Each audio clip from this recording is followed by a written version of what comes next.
Hello. Thanks for coming. Tonight we have two really great speakers, two core developers.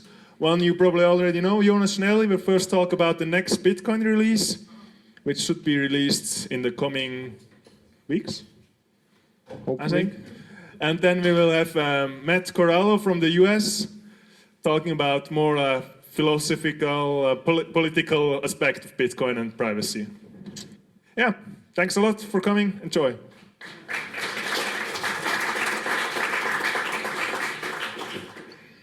Yeah, my talk will be about Bitcoin Core version 0.14. It's a little bit a technical talk, so if you're not so interested in the technical topics, Matt's talk will be much more interesting. Yeah, Bitcoin Core, it's the main full node software on the network. Some statistics about 2016. Maybe we can put down the light a little bit so the slides can be seen better. So we actually had 517 contributors. These are GitHub contributors. This includes everyone who ever made a comment on a pull request or everyone who filed an issue. We actually had 47 Git contributors. This means people wrote code, so it's not like 5 people who do the evil stuff. No, it's 47. The throughput is like 4.5 commits a day. This is what gets merged into the master branch. There's much more proposals. 1,500, a bit more pull requests created. These are essentially requests for changes or proposals for changes. We had roughly 41 comments a day. This means if you participate in the project, you get 41 emails a day. Statistics for the 0.14 release.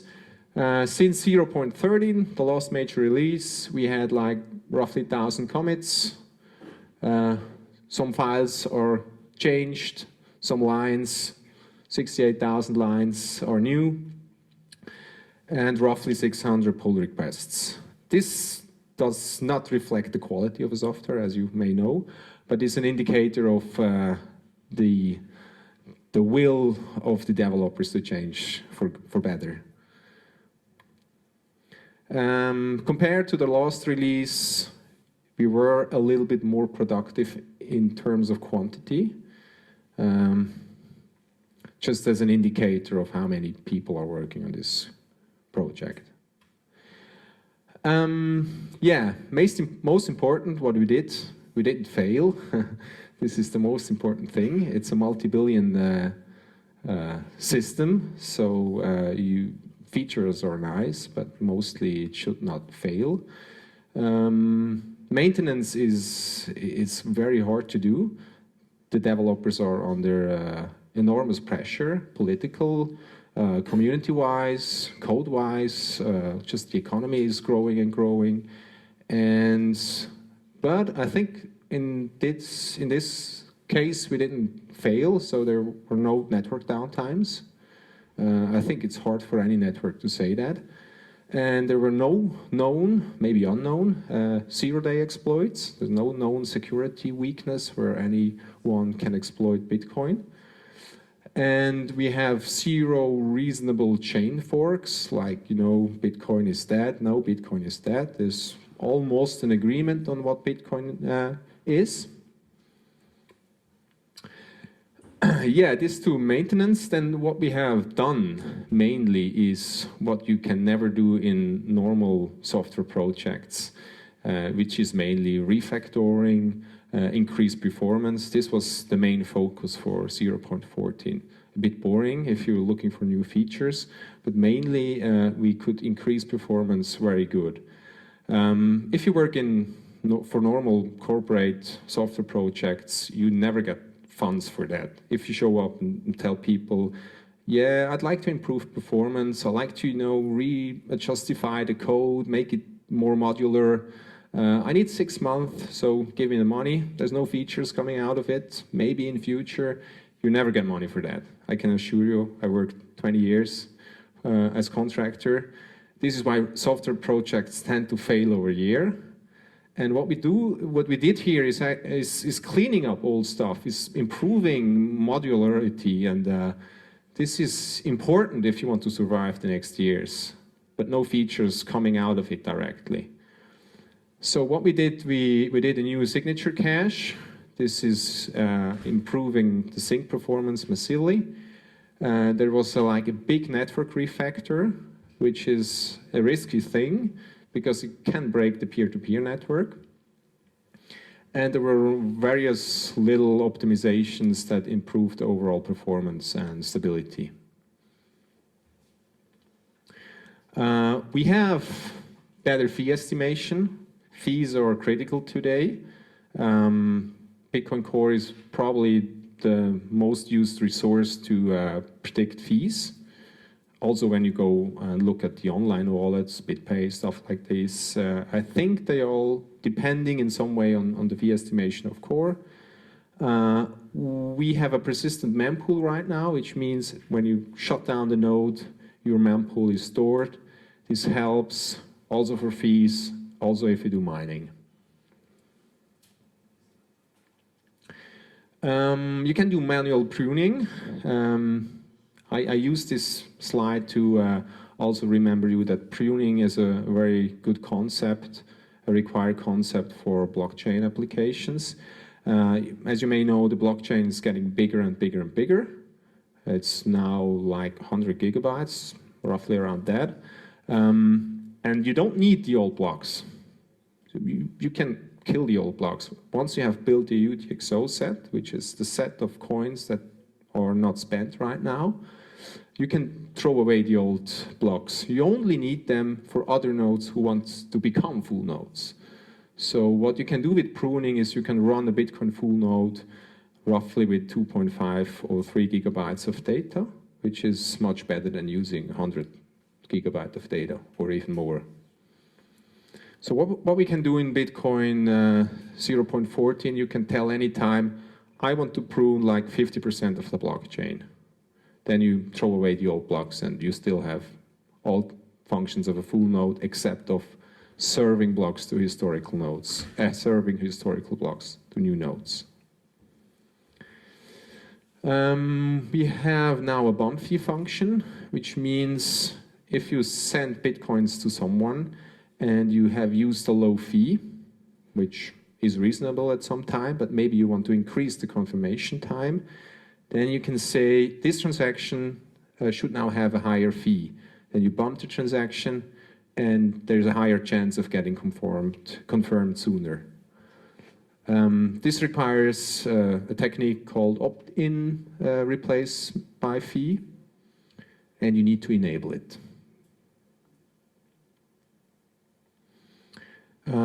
This is also a nice feature. You can toggle the network activity. If you run a full node on your laptop, which is a good idea, expensive, but a good idea, expensive in terms of resources, you don't want to run it all the time because it consumes lots of network bandwidth. So if you are in the train and on cellular, you may want to disable network activity, but still want to interact with your wallet or other functions, so you can toggle the network. We have a better way of importing keys into the existing wallet. Before that, you had to, like if you had to import 10 addresses to watch these addresses when people paying or sending coins to these addresses, you had to always rescan on every address. So now you can import multiple keys into your wallet and do a single rescan, which is very useful for watch-only wallets or for larger organizations who interact with lots of keys. A little nice feature is we have nested commands in the GUI, so you can write long commands that executes once with a complex schematic. This can be useful even when you or on the risk of exceeding the length limit.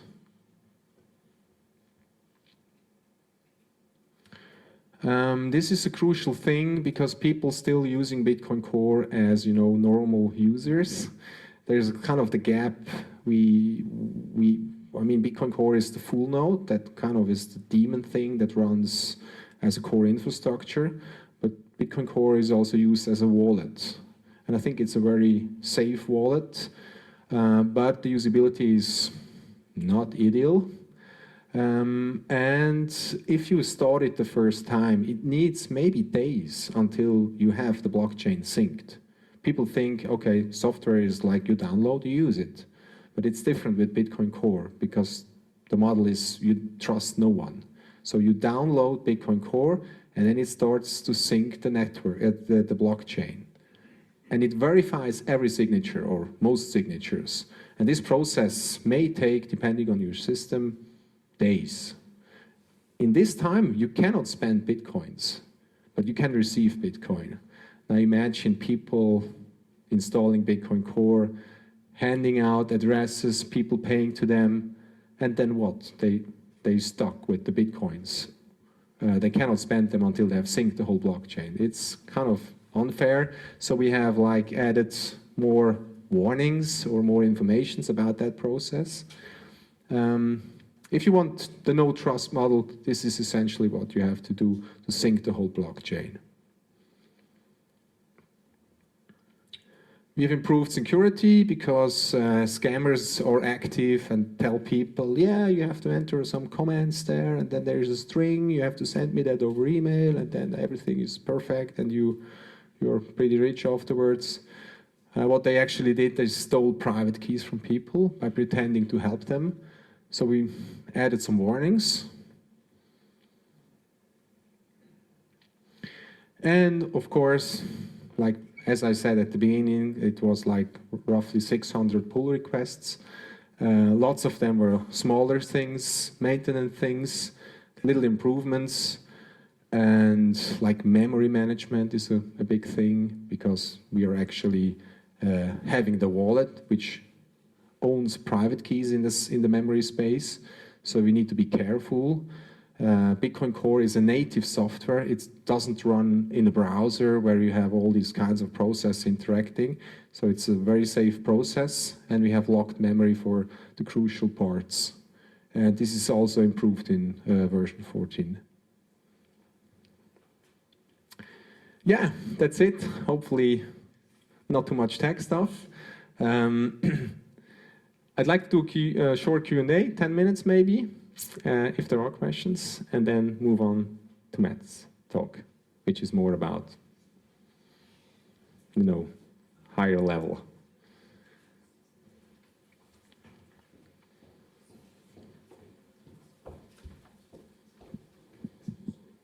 Could you talk a little bit about the pruning changes that you've made and how they are specifically implemented as opposed to how they were before? It's not a huge change. Manual pruning is not way more different than it was before. It was implemented in version 12.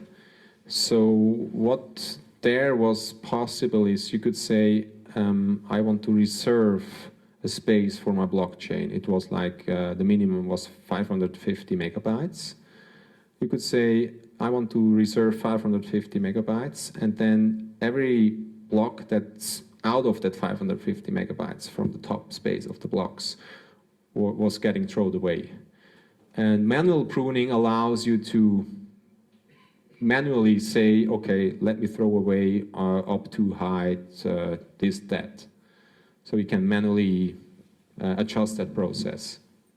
But you cannot go too close to the tip because you need to have some blocks on top in case the chain does reorganize. That's why the 550 megabytes was set. It's actually 144 blocks, plus minus.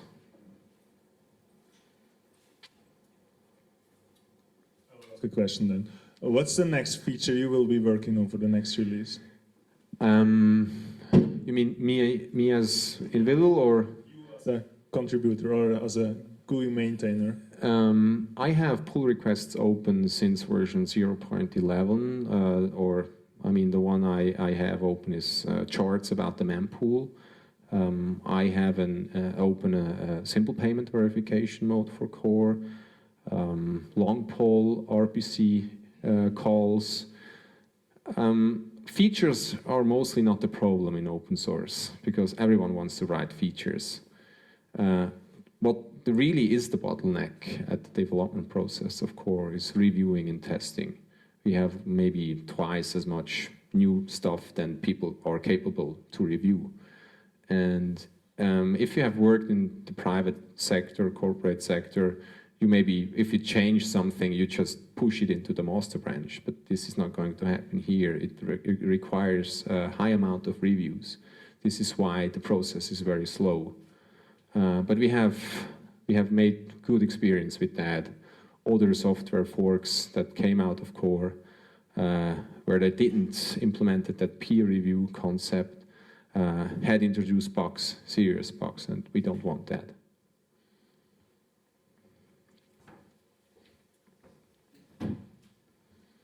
I would like to ask about the SegWit. Like, is the activation more a technical problem now that not all companies are ready for it? Like, I know some wallets didn't implement yet. So it's only a matter of time, or it's more political question? I think a bit both, but I mean, it's a soft fork, so it triggers when the miner signals that they are willing to support it. It starts to get activated at 75%. I don't know what's the current percentage rate, but it seems like we have somehow an agreement in the community. I'm not sure, it's hard to say. I think it's a question of time, hopefully.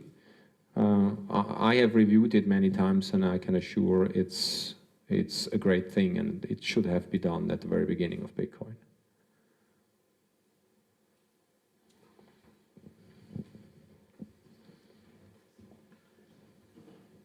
Thank you very much for your presentation and your work all this time. My question is somehow general, not quite in your field, I am afraid, but how about improving the user experience regarding interfaces to Bitcoin? Because to activate the network effect, we have to go for user experience, user friendliness, ease of use, this kind of stuff.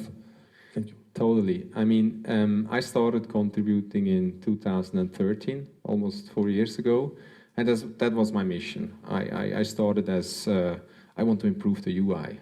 You know, I wanted to make it more user-friendly in a general thing. But then I quickly learned, okay, in order to make this more nice, it needs to change on the core. So I had to learn all the differences down to the core of the code. And I think now I'm capable of slowly starting to improve the UI. But it took me 4 years, and I haven't given up, but it takes time. But I'm totally aware of that, and that's my whole mission, and I fully agree.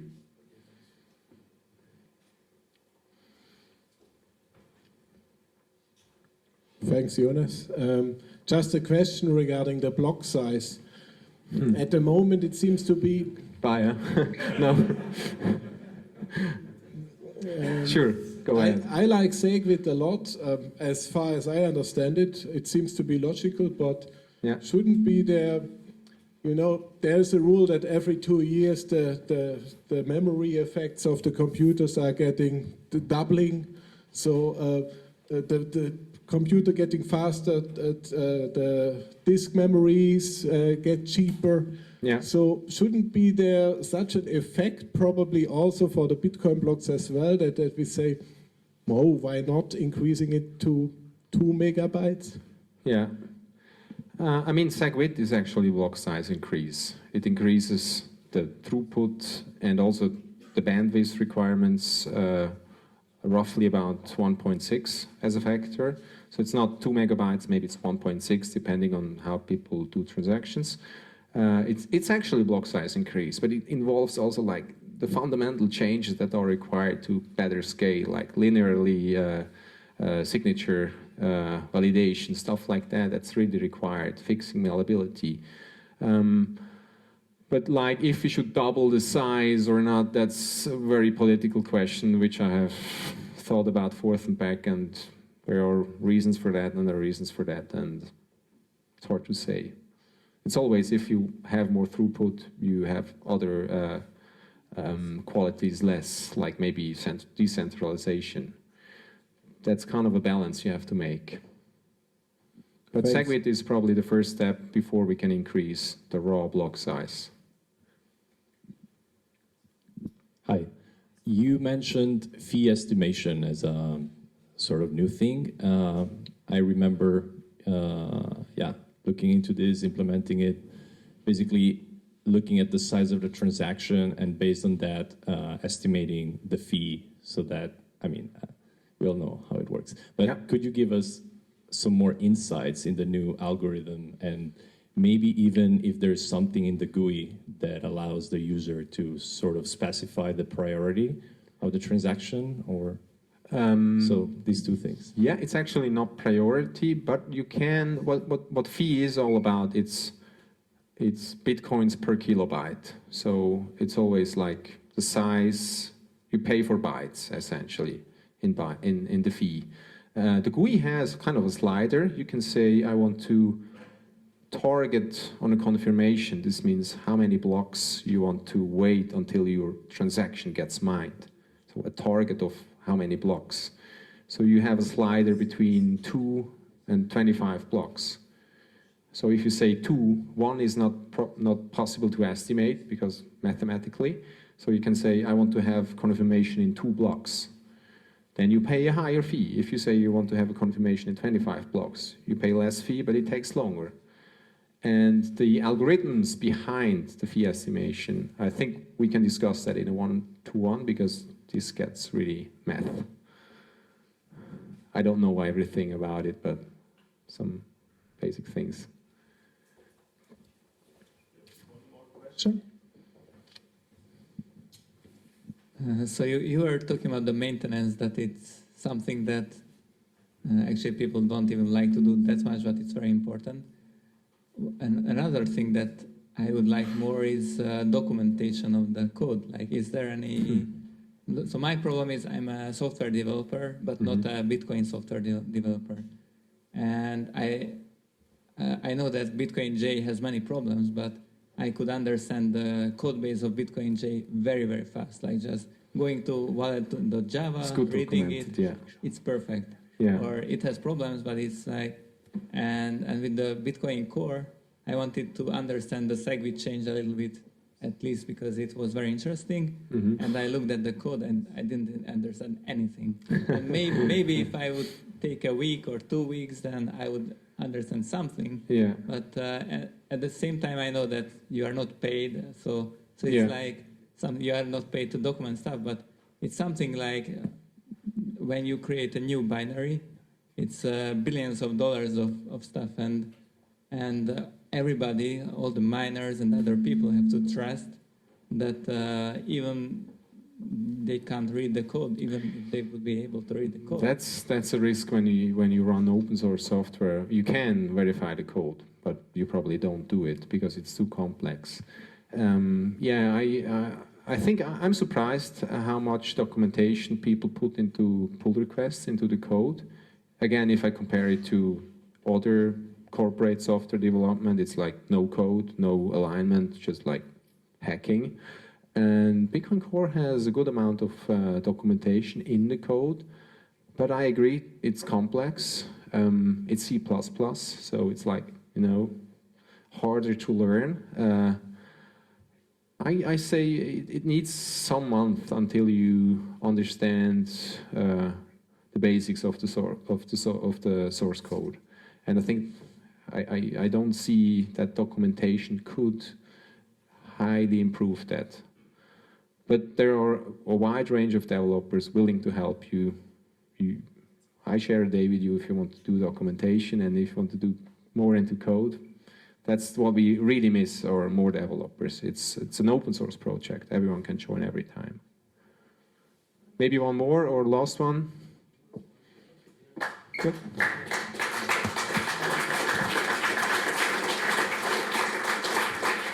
Thanks a lot. Very interesting talk. Thanks.